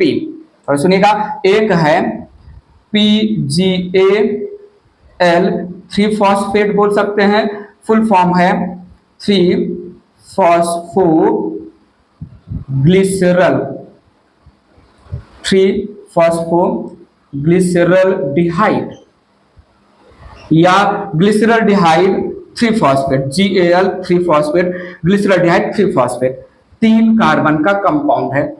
और ये है dihydroxy acetone phosphate, dihydroxy acetone phosphate. ठीक है, ये भी 3 कार्बन का कंपाउंड है। पहला स्टेप, दूसरा स्टेप, तीसरा स्टेप, चौथा स्टेप। एक और स्टेप ले लेते हैं। नेक्स्ट क्या होगा, ये यहां पर जो DHAP है ये PGAL का आइसोमर है, तो नेक्स्ट स्टेप क्या होगा, आइसोमराइजेशन हो जाएगा, जो है DHAP it is converted into 3PGAL, DHAP it is converted into 3PGAL। 3PGAL का एक मॉलिक्यूल ऑलरेडी है, DHAP भी आइसोमराइज हो गया, तो हम थोड़ा यहां पर मेंशन कर दे रहे हैं आइसोमराइजेशन हो किसका रहा है, DHAP का। किसमें हो रहा है, PGAL में। DHAP कितने कार्बन का कंपाउंड या शुगर है, 3 कार्बन का ट्रायोज शुगर है, तो हम इसको बोल सकते हैं जो है triose isomerase, phosphotriose isomerase enzyme, phosphotriose isomerase enzyme. So हमारे पास फ्रुक्टोज 1,6 डाइफॉस्फेट के स्प्लिटिंग के थ्रू एक 3PGAL ऑलरेडी है और दूसरा 3PGAL मुझे यहां से मिला। कहां से मिला, आइसोमराइजेशन से मिला। किसका आइसोमराइजेशन, DHAP का। किसने किया, आइसोमरेज एंजाइम ने। पूरा नाम क्या है, फॉस्फोट्रायोज आइसोमरेज एंजाइम। तो हमारे पास 2 मॉलिक्यूल ऑफ PGAL मिल गए। बात क्लियर है। तो ये पहला स्टेप, ये दूसरा स्टेप, ये तीसरा स्टेप, ये चौथा। यहां पर अगर स्टेप में हम एरो लें तो पहला, दूसरा, तीसरा, उसके बाद स्प्लिटिंग हो गया। ठीक है, और यहां पर आइसोमराइजेशन, 5 स्टेप। थोड़ा सुनिएगा। सो पहला स्टेप है फॉस्फोराइलेशन, दूसरा स्टेप है आइसोमराइजेशन, तीसरा स्टेप है अगेन फॉस्फोराइलेशन, या ऐसे बोल दो फॉस्फोराइलेशन 1, आइसोमराइजेशन 1, फॉस्फोराइलेशन 2, चौथा स्टेप है स्प्लिटिंग। ठीक है, और 5वां स्टेप है आइसोमराइजेशन 2। अब तक जितनी स्टोरी मैंने बोला, ये सारी की सारी स्टोरी 5 स्टेप में जो मैंने कंप्लीट किया, ये 5 स्टेप ही है जो है एक्टिवेशन फेज, एक्टिवेशन फेज या प्रिपरेटरी फेज भी बोलते हैं। एक्टिवेशन फेज को प्रिपरेटरी फेज बोलते हैं, या energy consuming phase, energy consuming phase. ठीक है, तो glucose converted into glucose 6 phosphate, converted into fructose 6 phosphate, 1,6 diphosphate, split into PGAL 3 PGAL and DHAP, DHAP आइसोमराइज हुआ 3 PGAL में। अब हमारे पास 2 मॉलिक्यूल ऑफ 3 PGAL है। इतनी स्टोरी 5 स्टेप में जो हमने कंप्लीट किया रिप्रेजेंट कर रहा है energy consuming phase, preparatory phase. ठीक है, और इसमें से पहला और तीसरा स्टेप है इरिवर्सिबल, और तीसरा स्टेप में बहुत इंपॉर्टेंट एंजाइम है PFK enzyme, phosphofructokinase enzyme, pacemaker enzyme बोलते हैं। और एक बात, पहले से लेकर 5 स्टेप तक में जो भी हुआ ये रेट लिमिटिंग स्टेप्स हैं। ये ग्लूकोज से लेके 2 मॉलिक्यूल ऑफ PGAL तक बनना, 2 मॉलिक्यूल ऑफ 3 PGAL तक का बनना, ये 5 step represent rate limiting step, rate limit. क्यों? साइटो दिस पांचों स्टेप, ग्लाइकोलिसिस के 5 स्टेप, नो डाउट ग्लाइकोलिसिस हो रहा है साइटोप्लाज्म में, और इस 5 स्टेप में हमें 2 ATP यूज करना पड़ा, एक पहले स्टेप में, दूसरा तीसरे स्टेप में। क्या मैं बोलूं, अगर ATP नहीं है इन द साइटोप्लाज्म तो ग्लूकोज जो है वो कन्वर्ट नहीं होगा ग्लूकोज 6 फॉस्फेट में, या फिर फ्रुक्टोज 6 फॉस्फेट नहीं कन्वर्ट होगा फ्रुक्टोज 1,6 डाइफॉस्फेट में।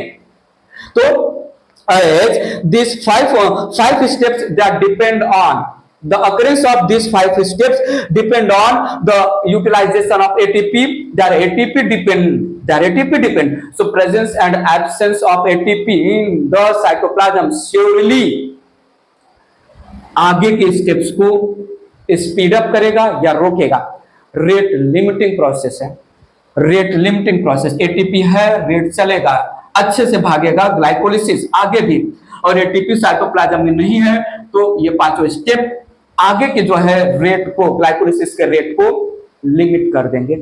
2 पॉइंट, रेट लिमिटिंग और पेसमेकर। बात रखता हूं, इरेज करता हूं इसको, ध्यान दीजिएगा। मैंने बोला यहां पर steps 1 to 5 represent rate limiting steps, rate limiting steps. as these steps are depend on availability of ATP in the cytoplasm। Glycolysis के रेट को अगर ज्यादा से ज्यादा जो है ATP है तो फटाफट जो है ग्लाइकोलिसिस आगे बढ़ता रहेगा। इन 5 स्टेप्स में जो 2 ATP यूज हो रहा है उसके लिए अवेलेबल है, और अगर साइटोप्लाज्म में ATP कम है आराम से जो है रेट लिमिट होगा, आगे जाना है या नहीं जाना है डिसाइड किया जाएगा। ATP जब तक नहीं आएगा ग्लाइकोलिसिस आगे बढ़ ही नहीं सकता। ठीक है, और थोड़ा सुनिएगा, यहां पर PFK phosphofructokinase, it is allosteric enzyme. थोड़ा सुनिएगा, it is a type of allosteric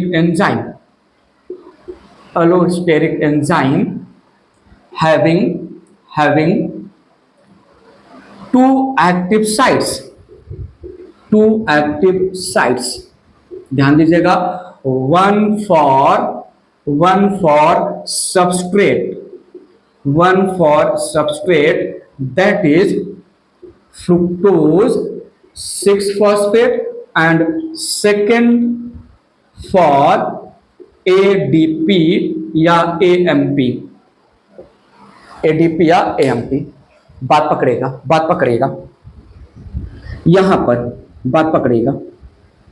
अगर मैं कुछ ऐसा रिप्रेजेंट करूं, ये एक एंजाइम है, ये यहां पर एक एंजाइम है, ये सबस्ट्रेट के लिए जो है फ्रुक्टोज 6 फॉस्फेट के लिए एक्टिव साइट है, और यहां पर जो है एडीपी या एएमपी का एक्टिव साइट है।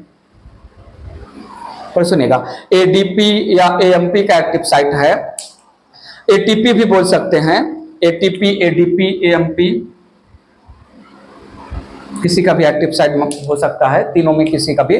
तो सुनिएगा, मैंने बताया यहां पर when there is excess of ATP, when there is excess of ATP available, when there is excess of ATP available, उस समय ATP, जब ATP का कंसंट्रेशन ज्यादा है उस समय हमें एडिशनल ATP नहीं बनाना चाहिए।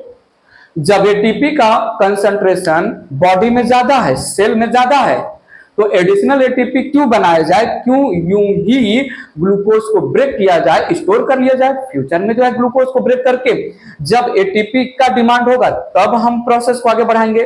ठीक है, तो जब ATP का कंसंट्रेशन ज्यादा है तो ये ATP आके इस एक्टिव साइट पर बाइंड करेगा, एंड थोड़ा सुनिएगा, binding of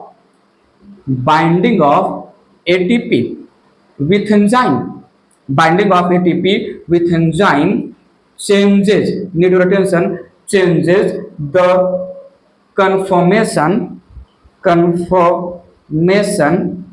for substrate site and blocks the binding of substrate with enzyme. When there is excess of ATP available, then यहां पर बोल सकता हूं there is no formation of ATP further, no formation of ATP further. इस condition में ATP आएगा, binding site पर bind होगा, सबस्ट्रेट के बाइंडिंग साइट का कंफर्मेशन चेंज कर देगा। अब सबस्ट्रेट बाइंडिंग साइट पर नहीं बाइंड हो सकता है अपने एंजाइम, क्या मैं बोलूं, काम नहीं करेगा। तो फ्रुक्टोज 6 फॉस्फेट जब फॉस्फोफ्रुक्टोकाइनेज से बाइंड ही नहीं होगा तो फ्रुक्टोज 1,6 डाइफॉस्फेट नहीं बनेगा और आगे प्रोसेस नहीं बने होगा। आगे के प्रोसेस को हमने पे ऑफ स्टेप बोला है, एनर्जी एक्सट्रैक्टिंग, तो एनर्जी एक्सट्रैक्ट होगा ही नहीं, मतलब एडिशनल एनर्जी बनेगा ही नहीं, क्योंकि एनर्जी ऑलरेडी अवेलेबल है। और यहां पर मैंने बोला व्हेन एडीपी या एएमपी ज्यादा है, एडीपी या एएमपी ज्यादा है, तो क्या मैं बोलूं एडीपी और एएमपी ज्यादा है मतलब हमें एनर्जी चाहिए, एटीपी चाहिए, क्योंकि हमें एनर्जी तो एटीपी से ही मिलेगा। जब बॉडी में एडीपी या एएमपी, सेल में एडीपी या एएमपी ज्यादा है, that means ATP synthesis needed. ठीक है, तो अब ये कंपटीशन करेगा, ठीक है, जिसका कंसंट्रेशन ज्यादा रहेगा वही इस पर्टिकुलर साइट पर बाइंड करेगा। एटीपी का कंसंट्रेशन ज्यादा है, एडीपी नहीं बाइंड करेगा, एटीपी बाइंड करके ब्लॉक कर देगा। तो यहां पर अब एडीपी का कंसंट्रेशन ज्यादा है, तो सुनिएगा, binding of ADP removes blockage for substrate to bind its site। तो ADP एक्टिवेटर के जैसा काम कर रहा है और ATP इनहिबिटर के जैसा काम कर रहा है, हम मान सकते हैं। तो ये एक टाइप का इनहिबिटर है, फॉस्फोफ्रुक्टोकाइनेज के काम को रोक रहा है, और ये एक टाइप के एक्टिवेटर है। फॉस्फोफ्रुक्टोकाइनेज पेसमेकर एंजाइम है। Pacemaker enzyme rate of rapidity या रेट डिसाइड करना, ग्लाइकोलाइसिस आगे होना चाहिए या नहीं होना चाहिए। तो जो है फॉस्फोफ्रुक्टोकाइनेज को अगर सबस्ट्रेट दिया ही ना जाए तो आगे के प्रोसेस नहीं होंगे। पेसमेकर मतलब जो है रुक जाएगा प्रोसेस। सब्सट्रेट को फॉस्फोफ्रुक्टोकाइनेज के सब्सट्रेट बाइंडिंग साइट पर कब बैठना है यह डिसाइड करेगा एटीपी और एडीपी।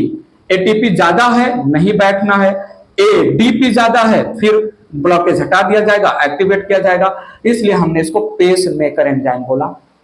बात क्लियर है? ये 5 स्टेप से रिलेटेड स्टोरी यहां पर हमने समझाया। ठीक है, पेस मेकर क्यों बोला यह भी बताया। क्लियर है? इरेज कर रहा हूं, बात आगे बढ़ाते हैं। फर्स्ट 5 स्टेप्स ऑफ ग्लाइकोलिसिस, जिसको हम activation phase, energy spending, energy utilising phase नाम दिया। अब बात आगे बढ़ा रहे हैं, थोड़ा देखिएगा। यहां पर fructose 1,6 diphosphate, fructose 1,6 diphosphate splitting हुआ था अर्डोलेज एंजाइम के प्रेजेंस में। हमें मिला था 3PGAL का एक मॉलिक्यूल, मिला था DHAP का एक मॉलिक्यूल। DHAP ये अपने आप को आइसोमराइज कर लिया है। DHAP ट्रायोज फॉस्फेट आइसोमरेज या फॉस्फो ट्रायोज आइसोमरेज एंजाइम के प्रेजेंस में अपने आप को आइसोमराइज कर लिया है 3PGAL में। इतना तक जो है बात हो गई थी। 3 कार्बन का 3PGAL एज यूजुअल है, 3 कार्बन का एक दूसरा 3PGAL बना DHAP के आइसोमराइजेशन से। यहां तक की बातें हमने कर ली हैं। अब यहां पर क्या होगा, 3PGAL जो एक्चुअल था और 3PGAL जो आइसोमराइज हुआ, इन दोनों का होगा कंडेंसेशन, इन दोनों का होगा नेक्स्ट स्टेप में कंडेंसेशन। बात ध्यान से सुनिएगा। तो यहां पर हुआ कंडेंसेशन। कंडेंसेशन प्रोसेस में क्या क्या होने वाला है थोड़ा सुनिएगा। यहां पर बेसिकली होगा और जो है ऑक्सीडेशन।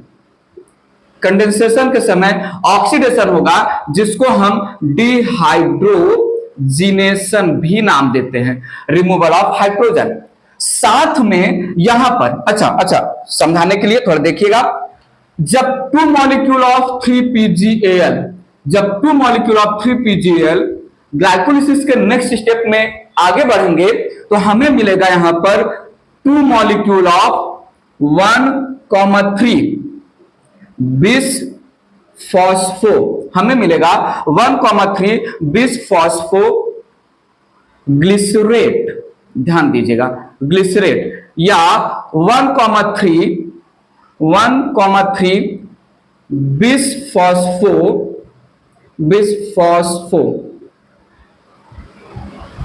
फॉस्फोग्लिसरिक एसिड, इसको simple form 1,3 BPGA bisphosphate diphosphate भी बोलते हैं। तो डाइफॉस्फोग्लिसरेट या डाइफॉस्फोग्लिसरिक एसिड ये 3 कार्बन का कंपाउंड है, ये 3 कार्बन का कंपाउंड है। प्रोडक्ट मिलेगा PGAL के आपस में रिएक्शन से। अब यहां पर हम स्टोरी समझते हैं। PGAL का एक मॉलिक्यूल, PGAL का दूसरा मॉलिक्यूल जो है रिएक्ट हुए, प्रोडक्ट बना 2 मॉलिक्यूल ऑफ वेल।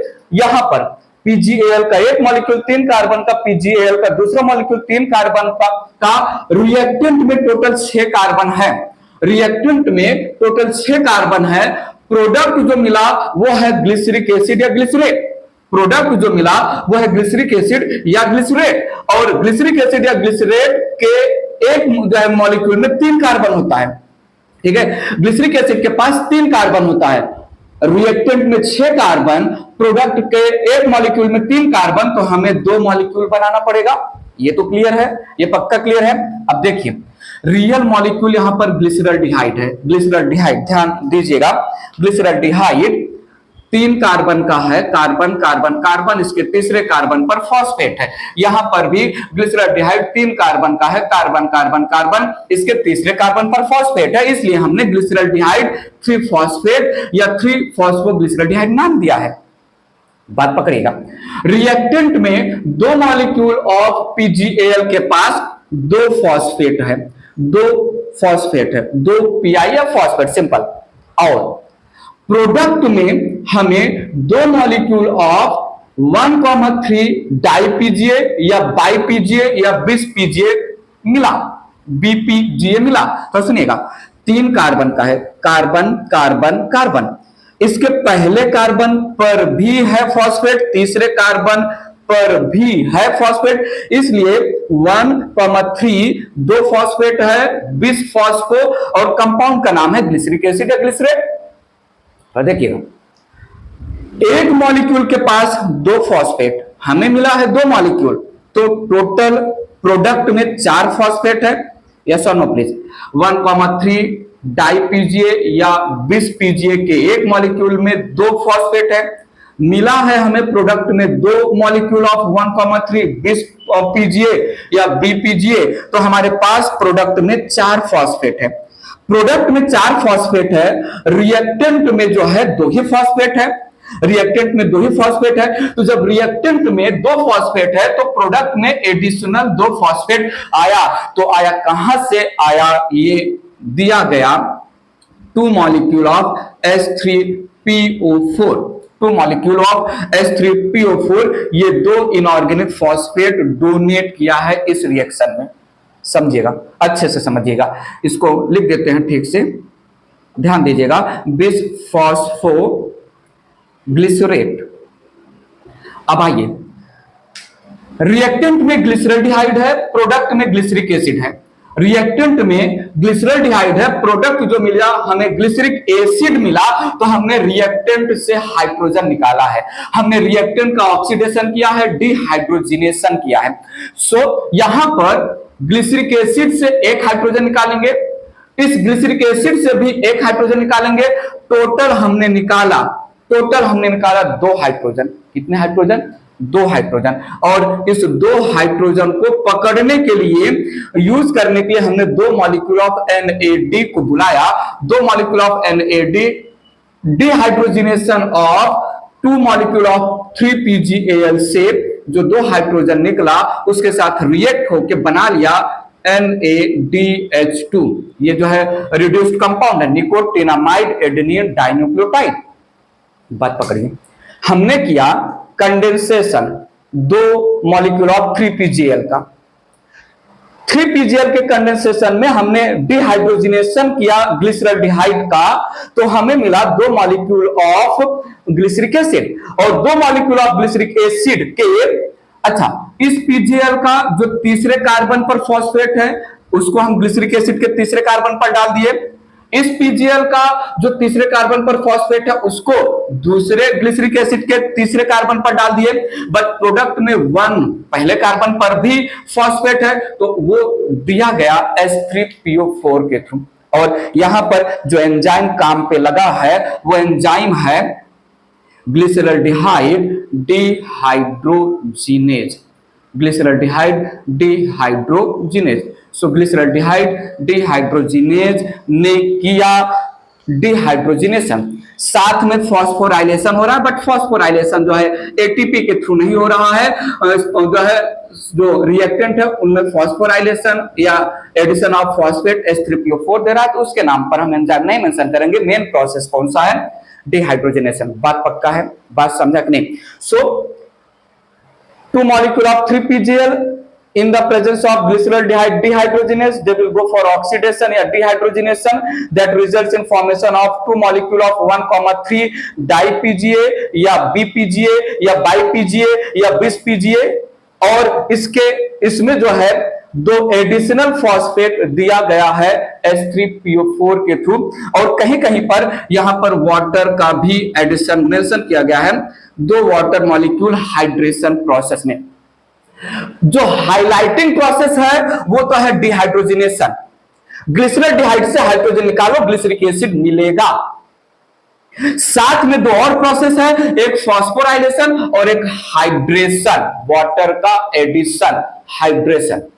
प्रोडक्ट मिल गया 1,3 डाईपीजीए। थोड़ा सुनिएगा, नेक्स्ट स्टेप में हमें प्रोडक्ट मिला 2 molecule of 3PgA, 2 molecule of 3PgA। आइए सुनिए, प्रोडक्ट मिला 2 मॉलिक्यूल ऑफ 3 पीजीए। मतलब क्या हुआ, रिएक्टेंट में 2 मॉलिक्यूल ऑफ 1,3 डाई पीजीए है, प्रोडक्ट मुझे मिल रहा है 2 मॉलिक्यूल ऑफ 3 पीजीए। मतलब पहले 1,3 डाई पीजीए के फर्स्ट कार्बन से फॉस्फेट निकाला गया है और दूसरे 1,3 डाई पीजीए के भी फर्स्ट कार्बन से फॉस्फेट निकाला गया। तो यहां पर हमने किया डिफॉस्फोराइलेशन, 1,3 डाई पीजीए या बिस फॉस्फोग्लिसरेट ये कर रहा है डिफॉस्फोराइलेशन,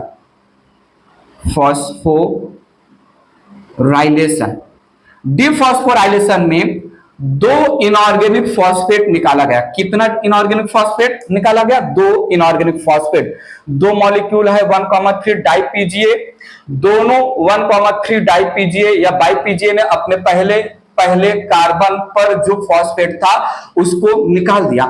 2 इनऑर्गेनिक फॉस्फेट निकला, इसको पकड़ा 2 मॉलिक्यूल ऑफ एडीपी ने और बना लिया 2 मॉलिक्यूल ऑफ एटीपी, तो मॉलिक्यूल ऑफ एटीपी। तो प्रोसेस हुआ डिफॉस्फोराइलेशन, चाहे किसी कंपाउंड को फॉस्फेट दो या उस कंपाउंड से फॉस्फेट निकालो, चाहे किसी कंपाउंड को फॉस्फेट दो या उस कंपाउंड से फॉस्फेट निकालो, एंजाइम का नाम हमेशा काइनेज आएगा। काइनेज एंजाइम ने फॉस्फेट निकाला ग्लिसरेट से, ग्लिसरिक एसिड से, तो यहां पर एंजाइम का नाम मैंने मेंशन किया glyceric acid kinase. Glyceric acid kinase ने सबस्ट्रेट के 2 मॉलिक्यूल से पहले कार्बन पर प्रेजेंट फॉस्फेट को निकाला। प्रोसेस का नाम है डिफॉस्फोराइलेशन।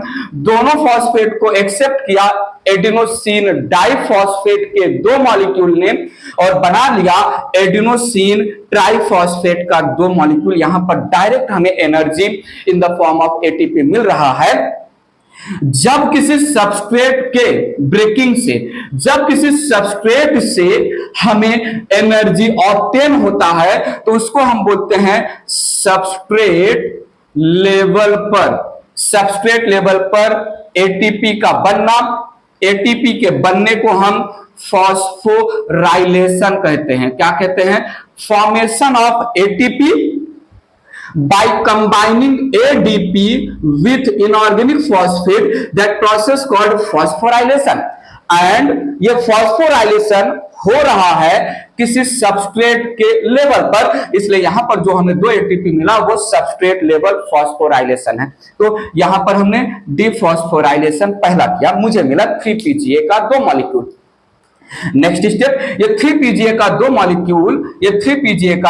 मॉलिक्यूल, अच्छा ये सब रिवर्सिबल है, याद रखिएगा, केवल फर्स्ट, थर्ड और 10th इरिवर्सिबल है, बाकी रिवर्सिबल है।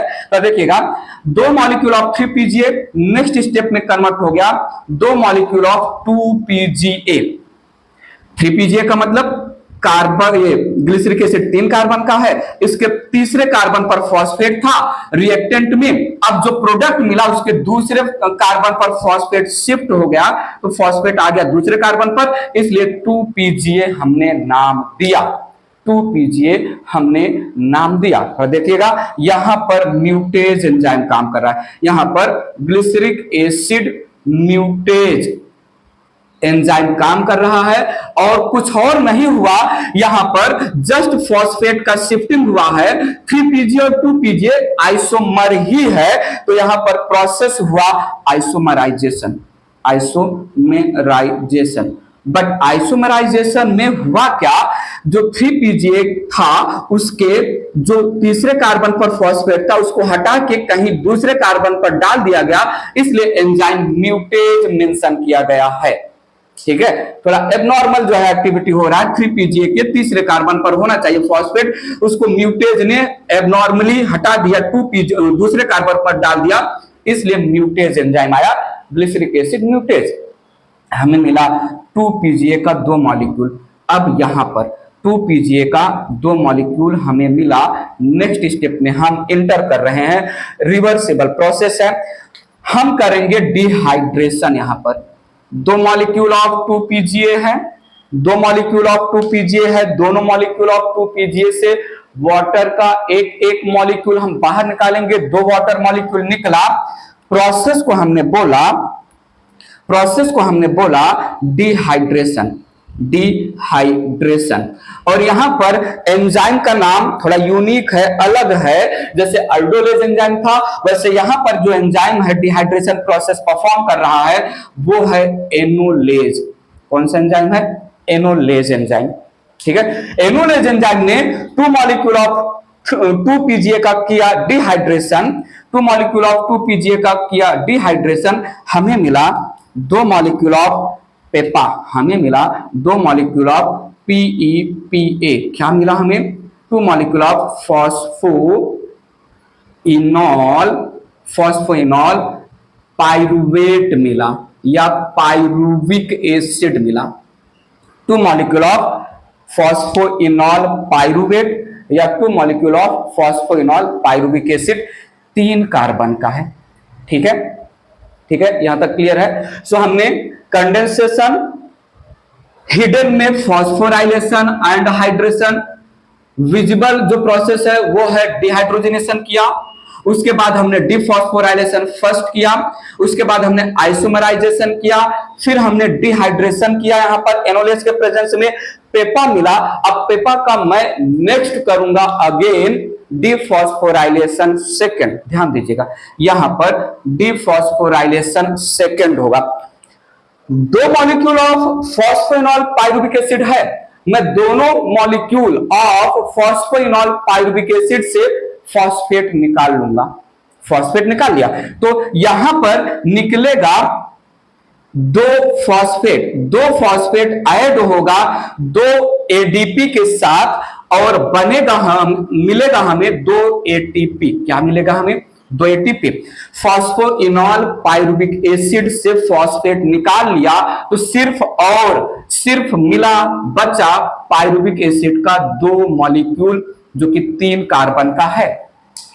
प्रोसेस का नाम है यहां पर डिफॉस्फोराइलेशन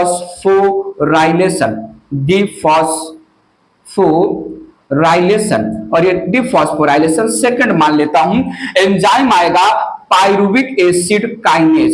कौन सा एंजाइम आएगा? Pyruvic acid kinase.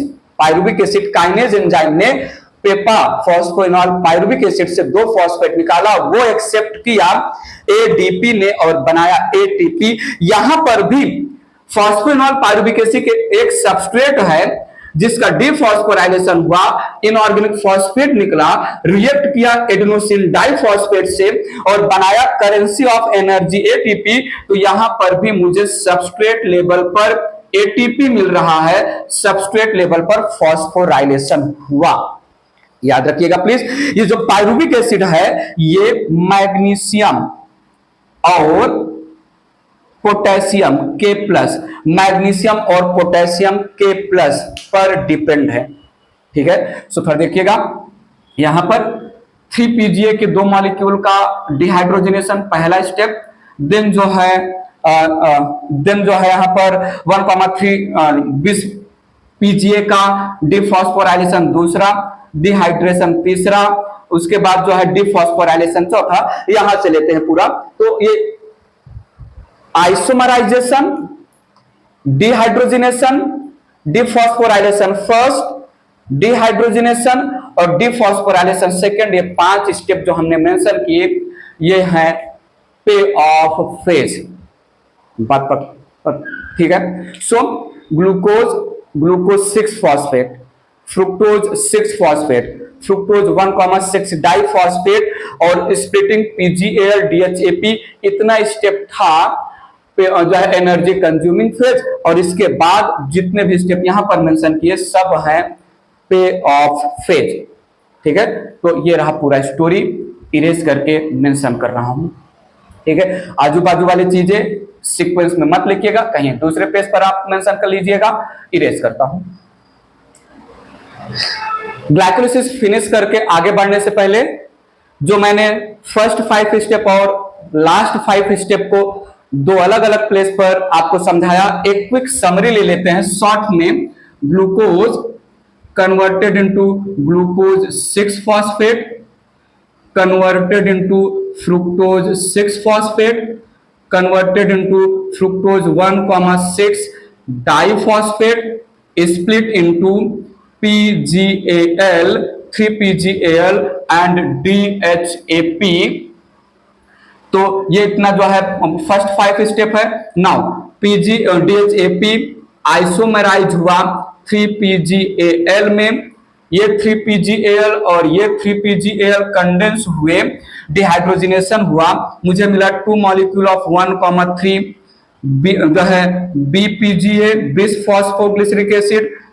ठीक है, फिर बात आगे बढ़ी तो हमें मिला 2 मॉलिक्यूल ऑफ 3-PGA, फिर बात आगे बढ़ी तो हमें मिला 2 मॉलिक्यूल ऑफ 2-PGA, फिर बात आगे बढ़ी तो हमें मिला 2 molecule of phosphoenol pyruvic acid, और फाइनली हमें मिला 2 मॉलिक्यूल ऑफ पाइरुविक एसिड। ठीक है, 2 molecule of pyruvic acid.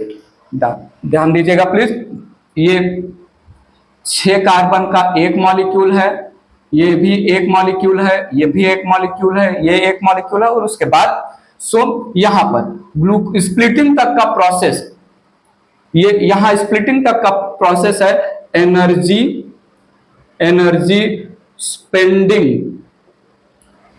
Process, energy utilisation process, और उसके बाद यहां पर 3-PGAL है, ग्लिसरिक एसिड नहीं ग्लिसरल्डिहाइड है। उसके बाद आइसोमराइजेशन से लेके जो बाद के 5 स्टेप हैं, ये है एनर्जी कंजर्विंग प्रोसेस। ठीक है, और भी अलग अलग नाम है इसके जो मैं मेंशन कर चुका हूं। ठीक है, बात क्लियर है। यहां पर जो है हेक्सोकाइनेज, यहां पर हेक्सोकाइनेज एंजाइम जो कि मैग्नीशियम डिपेंडेंट एंजाइम है, कोफैक्टर मैग्नीशियम चाहिए। यहां पर आइसोमरेज एंजाइम काम करेगा, यहां पर फॉस्फोफ्रुक्टोकाइनेज PFK काम करेगा, ये भी मैग्नीशियम डिपेंड एंजाइम है। यहां पर अल्डोलेज एंजाइम काम करेगा, यहां पर डिहाइड्रोजिनेज एंजाइम काम करेगा, ये भी मैग्नीशियम डिपेंड एंजाइम है। ठीक है, यहां पर जो है ग्लिसरिक एसिड काइनेज एंजाइम काम करेगा, ये भी मैग्नीशियम डिपेंड एंजाइम है, ग्लिसरिक एसिड काइनेज। देन यहां पर म्यूटेज ने काम किया, देन यहां पर एनोलेज ने काम किया। ठीक है, और लास्ट में पाइरुविक एसिड काइनेज ने काम किया। यहां पर 2 कोफैक्टर मेंशन किए जाते हैं, Mg++ और K+ कोफैक्टर ने यहां पर काम किया। ये क्विक समरी था। ग्लूकोज का हुआ फॉस्फोराइलेशन, ग्लूकोज 6 फॉस्फेट का हुआ आइसोमराइजेशन, फ्रुक्टोज 6 फॉस्फेट का हुआ फिर से फॉस्फोराइलेशन, फ्रुक्टोज 1,6 डाइफॉस्फेट का हुआ स्प्लिटिंग, PGAL DHAP का ट्रायोज आइसोमरेज एंजाइम के प्रेजेंस में हुआ आइसोमराइजेशन, मिला मुझे 3-PGAL, 2 मॉलिक्यूल ऑफ 3-PGAL का हुआ कंडेंसेशन, डिहाइड्रोजिनेशन, साथ में यहां पर जो है 2 molecule of H3PO4 phosphate donor है, साथ में यहां पर 2 वाटर मॉलिक्यूल भी यूज हो रहा है। हमें मिला 2 मॉलिक्यूल ऑफ 1,3 डाई-PGA का हमने किया डिफॉस्फोराइलेशन, मिला 3-PGA का हमने किया आइसोमराइजेशन, मिला 2-PGA का हमने किया जो है डिहाइड्रेशन। यहां से हमने 2 मॉलिक्यूल ऑफ वाटर निकाल लिया, मिला हमें फॉस्फोइनॉल पाइरुविक एसिड या पाइरुवेट का हमने फिर से किया डिफॉस्फोराइलेशन, मिल गया हमें 2 molecule of pyruvic acid, 3 carbon का कंपाउंड C3H6O3 ये है केमिकल फॉर्मूला पाइरुविक एसिड का। यहां पर था C6H12O6 का एक मॉलिक्यूल कन्वर्ट हो गया C3H6O3 के 2 मॉलिक्यूल में, बैलेंस है रिएक्शन। क्लियर है, तो ये पूरा का पूरा था। यहां पर बहुत जरूरी बात मैं मेंशन कर रहा हूं, 2 मॉलिक्यूल ऑफ NADH2 मुझे मिला डिहाइड्रोजिनेशन प्रोसेस में। ये मेंशन कर दे रहा हूं, आगे आएगा later on it enters in oxidative phosphorylation to yield to yield ATP, to yield ATP. मैं अच्छे से बताऊंगा, ठीक है। अभी जो है एरोबिक रेस्पिरेशन चालू होगा थोड़ी देर में, अभी तो जो है कॉमन स्टेप चल रहा है। ऑक्सीडेटिव फॉस्फोराइलेशन एरोबिक रेस्पिरेशन का लास्ट स्टेप है, और ऑक्सीडेटिव फॉस्फोराइलेशन में ही ह्यूज अमाउंट ऑफ एटीपी मिलेगा। ऑक्सीडेटिव फॉस्फोराइलेशन, फॉस्फोराइलेशन मैं बता चुका हूं, फॉर्मेशन ऑफ एटीपी, और वो भी ऑक्सीडेशन प्रोसेस के थ्रू। ऑक्सीडेशन होता किसका है? रिड्यूस्ड कंपाउंड का। रिड्यूस्ड कंपाउंड के नाम पर क्या है? ये है यहां पर NADH2, रिड्यूस्ड कंपाउंड। दो ग्लाइकोलिसिस में, बात पकड़िएगा प्लीज। यहां पर ग्लाइकोलिसिस में अगर ओवरऑल देखा जाए तो यहां पर 1,3 डाई पीजीए जब कन्वर्ट हुआ था 3 पीजीए में, तो सबस्ट्रेट लेवल पर 2 एटीपी मिला था, और जब पेपा कन्वर्ट हुआ पायरुविक एसिड में तो 2 एटीपी सबस्ट्रेट लेवल पर बना। पहले वाले स्टेप में 1 एटीपी यूज किया गया, और यहां पर भी 1 एटीपी यूज किया गया। अब समझिएगा, ग्लाइकोलिसिस में 2 ATP used, 4 ATP produced at substrate level phosphorylation, and 2 molecule of NADH2 produce 1. 2 molecule of NADH2 produce 1. ये 2 molecule of NADH2 जब ऑक्सीडेटिव फॉस्फोराइलेशन में जाएगा तो 1 मॉलिक्यूल ऑफ NADH2 से 3 ATP बनता है। मैं बताऊंगा, टोटल हमें 6 ATP मिलेगा। ये थोड़ा हाईलाइट करके चल रहा हूं, ज्यादा दिमाग मत लगाइए। जब लास्ट स्टेप आएगा एरोबिक रेस्पिरेशन का तो हम वहां पर डिटेल में बातें करेंगे, इलेक्ट्रॉन ट्रांसपोर्ट सिस्टम और उसी को ऑक्सीडेटिव फॉस्फोराइलेशन के नाम पर। ओवरऑल देखा जाए तो 6 ATP हमें मिला रिड्यूस्ड कंपाउंड से, 4 ATP सबस्ट्रेट लेवल पर मिला, तो 6 and 4 10 ATP मिला, 2 ATP यूज हुआ, नेट ATP गेन 8 ATP आएगा। बताएंगे 10 - 2 करके, ठीक है। 6 ATP मिल सकता है या जो है, ठीक है, 6 ATP। कभी कभी जो है कंडीशन डिपेंड जो है 4 ATP भी मिल सकता है। बताऊंगा, मैं बताऊंगा, प्लीज टेंशन मत लीजिए। NADH2 जो बना है ग्लाइकोलिसिस प्रोसेस में साइटोप्लाज्म में, ये NADH2 माइटोकॉन्ड्रिया में लास्ट स्टेप में ऑक्सीडेटिव फॉस्फोराइलेशन के लिए जाएगा, तो कंडीशन डिपेंड, या तो 6 ATP मिलेगा 2 मॉलिक्यूल ऑफ NADH2 से, या कंडीशन डिपेंड जो है 4 ATP मिलेगा 2 मॉलिक्यूल ऑफ NADH2 से। डिपेंड करेगा NADH2 साइटोप्लाज्म में से माइटोकॉन्ड्रिया में ऑक्सीडेटिव फॉस्फोराइलेशन के लिए कौन से पाथवे के थ्रू इंटर कर रहा है। पाथवे 2 पाथवे हैं, फिलहाल मैं डिस्क्लोज नहीं कर रहा हूं, ठीक है। ये पूरा स्टोरी हो गया, ठीक है। So glycolysis, it is breaking of partial oxidation of 1 molecule of hexo sugar into 2 molecule of triose sugar. यहां पर हमने ग्लाइकोलिसिस फिनिश किया। रिमाइंड करिए जल्दी से माइंड में और बताइएगा हमें, क्लियर है? बात आगे बढ़ा रहा हूं।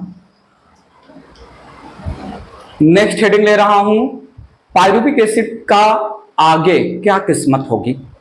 फेट ऑफ पायरुविक एसिड की बात कर रहा हूं, ध्यान दीजिएगा।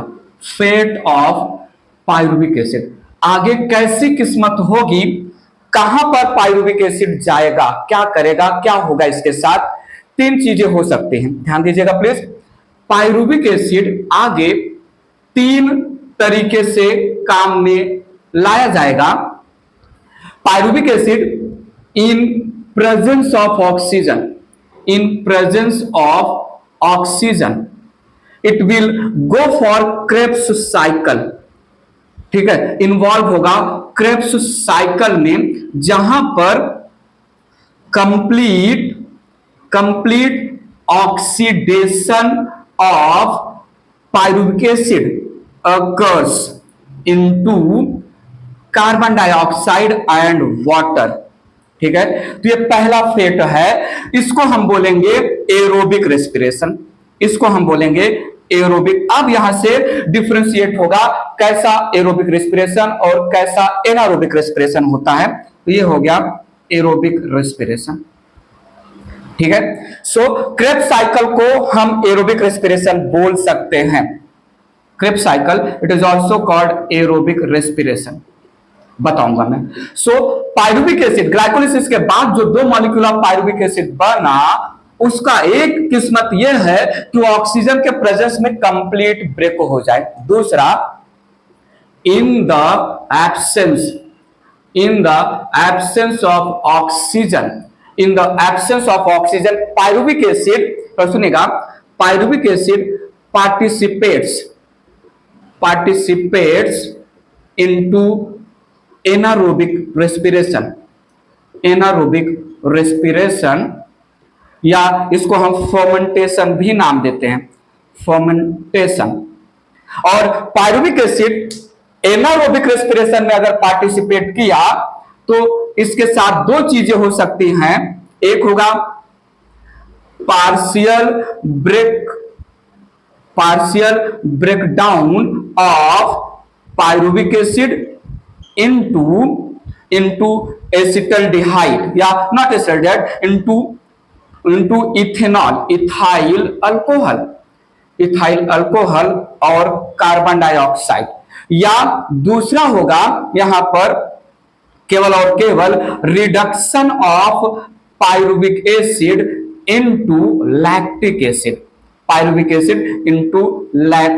एसिड, ठीक है। यहां पर कार्बन डाइऑक्साइड नहीं निकलेगा। सो एनारोबिक रेस्पिरेशन में अगर किस्मत आजमाया अपना पायरुविक एसिड ने, तो ये करेगा